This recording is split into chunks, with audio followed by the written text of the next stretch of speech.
أعوذ بالله من الشيطان الرجيم بسم الله الرحمن الرحیم السلام علیکم ورحمۃ اللہ وبرکاتہ۔ امید کرتی ہوں تمام شہزادیاں ایمان کی بہترین حالت میں ہوں گی۔ الحمدللہ ثم الحمدللہ۔ ہم آج 11ویں رکوع کا کچھ حصہ آج دیکھیں گے۔ رکوع نمبر 10 جو پیچھے گزر چکا ہے اس کی تھوڑی سی ہم اہم پوائنٹ کو دیکھتے ہیں۔ اس میں کیا تھا؟ رضائے الہی چاہنے والوں کے رویے کیسے ہوتے ہیں، تقوی والے، بشارت والے، برے انجام سے ڈرنا، یتیموں مسافروں پر خرچ کرنا، رشتہ داروں پر خرچ کرنا، والدین پر خرچ کرنا، یہ کس کی صفات تھی؟ صحابہ رضی اللہ عنہم کی یہ صفات تھی جو کہ ہم نے اپنے اندر انڈھیل لی تھی، اور ہم نے بھی یہ سارے کام کرنے تھے کس کے لیے؟ رضائے الہی چاہنے کے لیے، اللہ تعالیٰ کی رضا پانے کے لیے، اللہ تعالیٰ کو راضی کرنے کے لیے ہم نے یہ چھوٹے چھوٹے سے کام کرنے ہیں تاکہ یہ پہاڑ جتنے بن جائیں۔ تو انشاءاللہ میرے اور آپ کے سب سے بہترین جو کام ہے وہ سب سے پہلا تقوی ہے، اور جو خوشخبری اللہ نے دی ہے کہ وہی میرے عظیم بندے ہوں گے، تو ہم نے اس لسٹ میں چلے جانا ہے تقوی والا بن کے، للمتقین کی صفات میں آگے انشاءاللہ۔ 11واں رکوع ہے ہمارا آج الحمدللہ۔ اس میں جہاد فی سبیل اللہ کا ذکر ہے۔ جہاد کیا ہوتا ہے؟ اللہ کے راستے میں گھر بار چھوڑ دینا، کس کے لیے؟ صرف اور صرف اللہ کے رضا کے لیے۔ آپ کو یاد ہوگا کہ نبی صلی اللہ علیہ وسلم کو جب نہیں مانا گیا، جب ان کا ساتھ نہیں دیا گیا تو آپ بہت پریشان تھے، تو اللہ نے فرمایا یہ زمین چھوڑ کر دوسری زمین پہ چلے جائیے۔ تو ہمارے بھی یہی کرنے کے کام ہیں۔ 270 آیت میں ہم دیکھ لیتے ہیں، یہ فتنہ قتل سے بھی بڑا گناہ ہے، یہ لوگ تم سے لڑائی بھڑائی کرتے ہیں، کرتے ہی رہیں گے، یہاں تک کہ اگر ان سے ہو سکے تو تمہیں تمہارے دین سے مرتد کر دے، اور تم میں سے جو لوگ اپنے دین سے پلٹ جائیں اور اسی کفر کی حالت میں مرے، ان کے اعمال دنیاوی اور اخروی سب غارت ہو جائیں گے، یہ لوگ جہنمی ہوں گے اور ہمیشہ جہنم میں ہی رہیں گے۔ استغفر اللہ۔ جو کفر کی حالت میں مر جائے تو وہ ہمیشہ جہنمی ہی رہیں گے۔ استغفر اللہ۔ اسی میں اہم آیات ہیں، جان باز بہادر صحابہ اپنی غلطی کو فوراً تسلیم کر لیتے تھے۔ صحابہ کبھی بھی جان بوجھ کر فتنہ کھڑا نہیں کرتے تھے، دین پر کوئی سمجھوتا نہ کرتے تھے۔ یہ کن کی تھی ساری کیٹیگری؟ صحابہ رضی اللہ عنہم کی۔ یہ سارے طریقہ کار تھے کہ اگر ان سے غلطی ہوتی فوراً سے شرمندہ ہوتے، جھانکتے اور اس پر استغفار کرتے، جان بوجھ کر کبھی کچھ نہیں کرتے تھے۔ تو ہم نے بھی انشاءاللہ یہی طریقہ کار اپنانا ہے۔ 218 آیات میں اللہ کی رحمت کے امیدوار، البتہ ایمان لانے والے، ہجرت کرنے والے، اللہ کی راہ میں جہاد کرنے والے ہی رحمت الہی کے امیدوار ہیں۔ اللہ تعالیٰ بہت بخشنے والا اور بہت ہی مہربانی کرنے والا ہے۔ بے شک جو اللہ کی راہ میں جہاد کرتے ہیں وہی حق کے امیدوار ہیں۔ آگے 3 سوالات کے جواب دیے گئے ہیں 19 اور 20 آیات میں۔ یسألونک عن الخمر والمیسر، لوگ آپ سے شراب اور جوئے کا مسئلہ پوچھتے ہیں، آپ کہہ دیجئے ان دونوں میں بڑا گناہ ہے، لوگوں کو ان سے دنیاوی فائدے بھی ہوں گے لیکن ان کا گناہ کے نفع سے بہت زیادہ ہے۔ آپ سے یہ بھی دریافت کریں گے کہ کیا ہم خرچ کریں، آپ کہہ دیجئے حاجت سے زیادہ چیز۔ اللہ تعالیٰ اس طرح اپنے احکام صاف صاف تمہارے لیے بیان فرما رہا ہے تاکہ تم سوچ سمجھ سکو۔ یہاں پہ شراب کا اور جوئے کا اور خرچ کرنے کا 3 چیزوں کا پوچھا گیا ہے، اور 3 چیزوں کے سوال کی عوض میں اللہ تعالیٰ نے 219 آیات آپ کے سامنے پیش کر دی ہے جواب کے لیے۔ 220 امور دینی اور دنیاوی کو اور تجھ سے یتیموں کے بارے میں بھی سوال کرتے ہیں، آپ کہہ دیجئے کہ ان سے خیر خواہی بہتر ہے، تم اگر ان کا مال اپنے مال میں ملا لو تو وہ تمہارے بھائی ہیں۔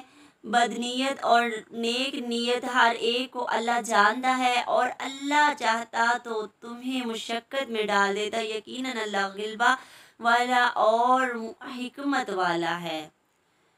اللہ تعالیٰ فرما رہے ہیں اگر تم نیک نیتی کے لیے اپنا مال ان کے مال میں ملا دیتے ہو تو اللہ تعالیٰ جانتا ہے، اگر بد نیتی سے کہ میرا مال بڑھ جائے اور میرا مال ختم ہی نہ ہو، تھوڑا سا ملا کے اور ان سے فائدہ اٹھاؤ، تو اللہ تعالیٰ خوب جاننے والا ہے، وہی غلبے والا اور حکمت والا ہے۔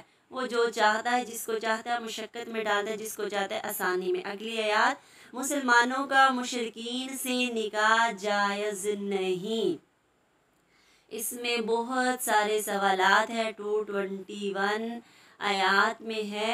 اللہ تعالیٰ آپ کی اور میری اصلاح، یہ بہت فتنوں کا دور ہے اور آج کل یہی سارا کچھ ہو رہا ہے، ہم نے اس کو بہت ہی زیادہ غور کرنا ہے اس آیات کو۔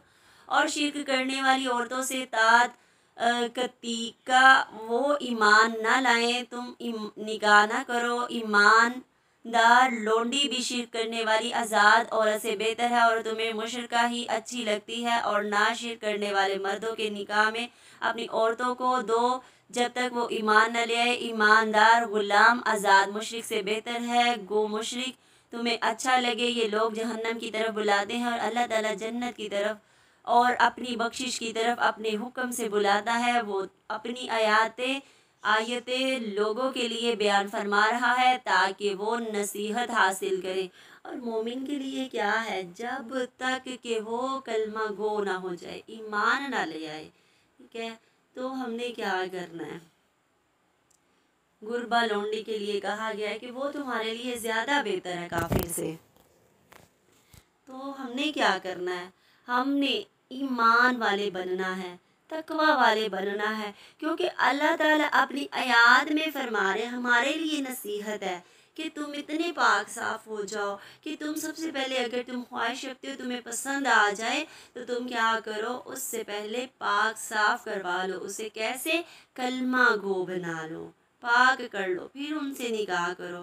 غلام آزاد مشرک بہتر ہے، غلامی میں ہے وہ، اس کے پاس اتنی پاور نہیں ہے تمہیں بھٹکانے کے لیے، ٹھیک ہے، تم اس سے نکاح کر لو، وہ بہتر ہے۔ لیکن تم کافر سے، شرک کرنے والے سے سب سے پہلے کلمہ گو کروانا ہے، ان کو پاک کروانا ہے، ان کو اپنے دین میں لے کے آنا ہے انشاءاللہ۔ اہم آیات تھی جان باز اور بہادر صحابہ کی۔ صحابہ کبھی بھی جھوٹ نہیں بولتے تھے، یہ دوبارہ بتایا جا رہا ہے، کیوں؟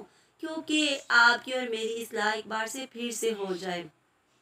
صحابہ اپنی غلطیوں کو فوراً تسلیم کر دیتے، جب بھی ہمارے سے کوئی غلطی ہو جائے فوراً سے سجدے میں سر ٹکائے، ہاتھ اٹھائے، استغفار کرے، توبہ کرے، فدیہ کرے، اللہ کو راضی کرنے کی کوشش کرے، اللہ کے بندوں کی مدد کرے، دین پر کوئی سمجھوتا نہ کرے کہ میں دین کا یہ کام کر رہی ہوں، مجھے دنیا میں یہ والا کام پسند ہے تو میں دین کا اتنا حصہ چھوڑ کے اتنا لے۔ آپ نے پچھلے آیات میں پڑھا ہے کہ پورے کے پورے دین میں آ جاؤ۔ لوگ یہی کرتے تھے، اپنی من پسند کی آیات کو لے کر کہتے تھے یہ اصل ایمان ہے، آج بھی ہم یہی کرتے ہیں۔ اور 219 آیات میں صحابہ کرام علم کے حریص تھے، حضور صلی اللہ علیہ وسلم کی اطاعت کے لیے ہر وقت کوشاں، دل کھول کر خرچ کرنے والے، انفاق فی سبیل اللہ کے ہو کر۔ کیا بتایا جا رہا ہے کہ صحابہ کرام علم کے حریص تھے، وہ کہتے تھے کہ مجھے اور مل جائے علم، اور مل جائے، ہمیں کہیں ایسی جگہ پہ ملے ہم فوراً سے جائیں سیکھنے کے لیے، اور نبی کی اطاعت کرتے رہتے تھے، اس کے لیے کوششیں کرتے رہتے تھے، دل کھول کے خرچ کرتے تھے۔ آپ نے اور میں نے چیک کرنا ہے کہ ہم انفاق فی سبیل اللہ میں کتنا حصہ ڈال رہے ہیں، میرے اور آپ کے یہ کرنے کے کام ہے۔ 220 آیات میں یتیموں کا مال کھانا ایسا ہے جیسا دوزخ کے انگارے پیٹ میں بھرنا، استغفر اللہ۔ یتیموں کے بارے میں وعید ہے اور مسلمان یتیموں کے بارے میں سخت محتاط۔ کہ ہم نے ان کے ساتھ ناانصافی نہیں کرنی، اپنا مال ان کے مالوں میں ملا کے اپنا مال نہیں بڑھانا ہے، اور یتیموں کا مال نہیں کھانا ہے، ان کے پیٹ میں آگ ہے۔ یہ سخت وعید ہے، یہ اللہ کا عذاب ہے کہ تم جتنا کھاؤ گے اس میں آگ بھری جائے گی۔